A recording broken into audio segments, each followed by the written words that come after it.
You don't have to be grim, but you do have to be serious. Hey, everybody hopes things will get better, but remember, the future does not get better by hope.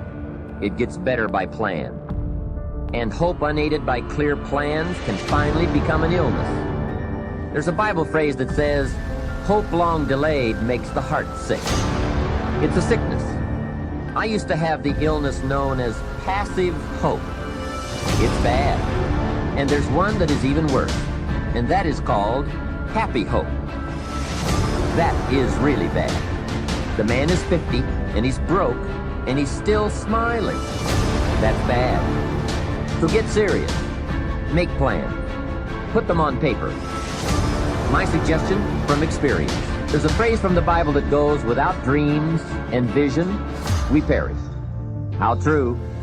Humans have this unique ability to aspire, to dream, to go for something, to become something. Without that, life is not life. We must have dreams and never give up on our dreams. I'd like to share a few ways your use of time are affected by or influence the achievement of your goals. Have you ever thought that without some very clear written goals, you never even need to consider managing your time? Time essentials come from objectives well defined.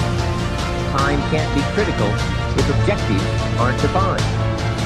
Now you might be one of those uniquely fortunate individuals who can keep all their objectives and purposes clearly defined in their mind and operate from that. But I wouldn't take the chance. Write your goals down and set careful priorities. Sometimes priorities are determined by the season. For a farmer in springtime, the season dictates his most important activities. During the spring, a farmer must work around the clock, burn the midnight oil, and keep the equipment running because he has only this small window of time for the planting of his crops. One of the difficulties of living in an industrialized society is the losing of the sense of seasons. When to pour it on, when to ease back, when to take advantage. It's easy to keep going from 9 to 5, year in and year out, and lose a natural sense of priorities and appropriate time.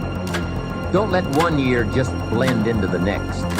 Keep an eye on your own season, lest you lose track of values and subjects. Part of setting priorities is learning to separate major activities from minor activities. This is a whole skill in itself, but once you have learned it, it will pay dividends you won't believe. So learn to put everything on your mental scale to be carefully weighed before you spend time or money. Of your sanity is socially distributed. And what I mean by that is, well, let's say that you know how to behave. You're well socialized. You can play with others.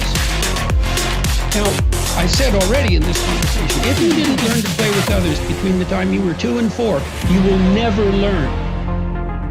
And psychologists have beat their heads against the wall trying to rehabilitate antisocial children. They can't do it after the age of 4.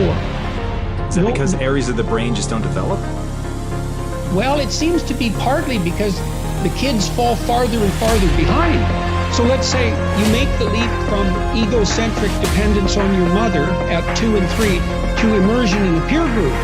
Well, then you pick peers that are at your same developmental level, and you chase each other up the developmental ladder. And the longer you're out of that, the farther you fall behind. And so, you know, kids, 5-year-old kids might come across another 5-year-old kid who tends to cry too much if they don't get their way. And they'll say, we don't want to play with the baby. And what they're saying is, we have to find someone who's at our developmental level, shares our developmental horizon so that we can mutually scaffold our further development. Now, they're not going to say that, obviously, but that's the situation.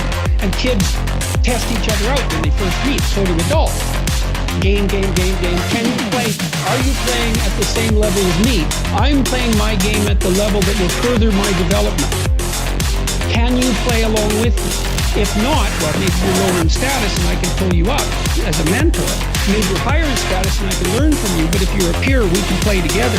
Anyway, if you're acceptable to your peers and you behave well, they'll accept you.